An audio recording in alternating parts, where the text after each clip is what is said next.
Hey everyone, my name's Stevie, and today we're going to be looking over factoring using the greatest common factor.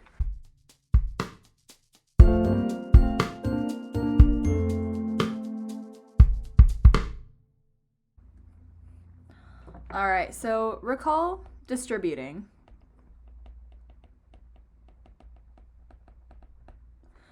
So this is when you're given something and you have to distribute a number in. So for example, if we have 5 times the quantity 2x plus 7.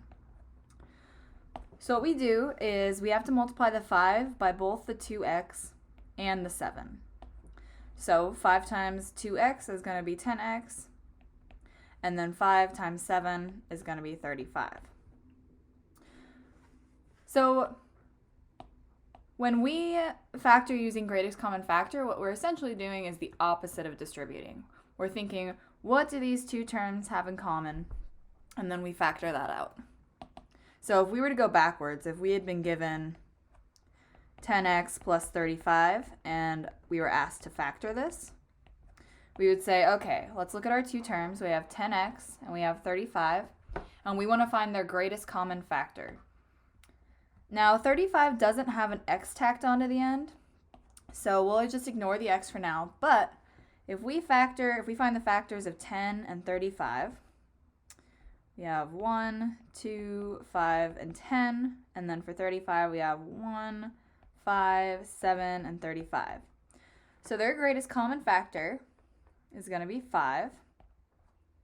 So we'll just take 5 out of each of those terms. So we'll write 5 outside, and then 10x divided by 5 would be 2x. And 35 divided by 5 would be 7. So as you can see, we got back to where we started. So let's look at a little bit more challenging example. Let's check out if we're given 15x to the third plus 9x squared, and we are asked to factor, of course. So we want to think, what do 15x to the third and 9x squared have in common? So let's start with 15 and 9.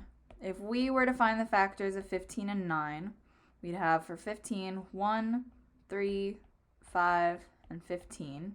And for 9, we'd have 1, 3, and 9. And as you can see, our greatest common factor is 3.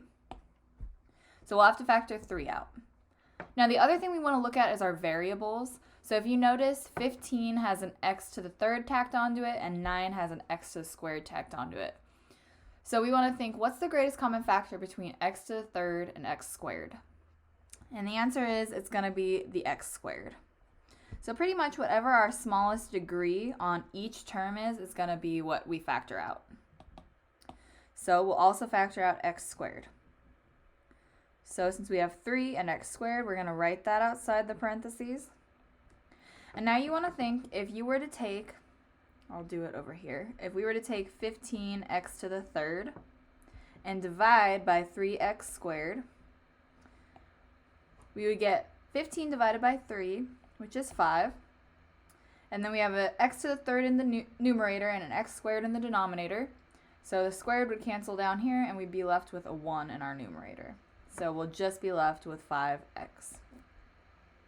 And then for our 9, again, you'll think 9x squared divided by 3x squared. So we would have x squared in the numerator and x squared in the denominator, so those cancel. So we won't have an x squared term left, but 9 divided by 3 is going to be 3. And you can always check your answer by distributing back in what we factored out. So if we distribute 3x squared back into this, we'd have 3x squared times 5x, which is 15x to the third, and then 3x squared times 3, which would be 9x squared.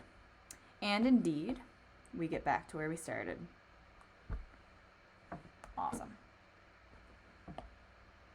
All right, let's do another example. Let's check out this crazy one.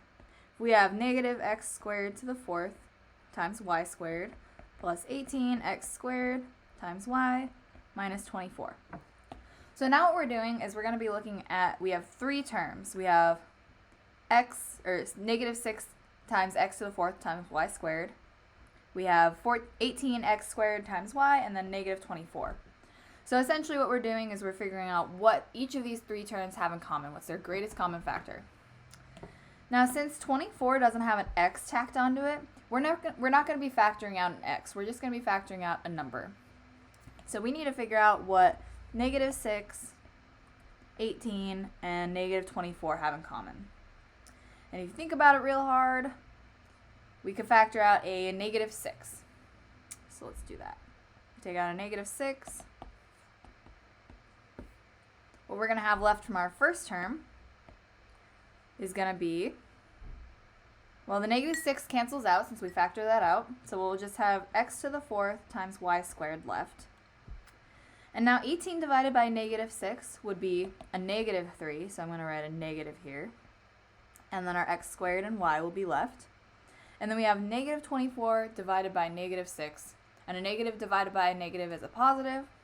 And then 24 divided by 6 would be 4. And that would be it. And then again, if we want to check that, we'll just factor back in, we'll distribute back in our negative 6. So negative 6 times x to the fourth y squared would be negative 6 x to the fourth y squared. Negative 6 times negative 3 x squared y would be plus 18x squared y.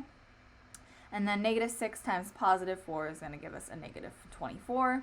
And indeed, we wound right back to where we wanted to. So it worked out.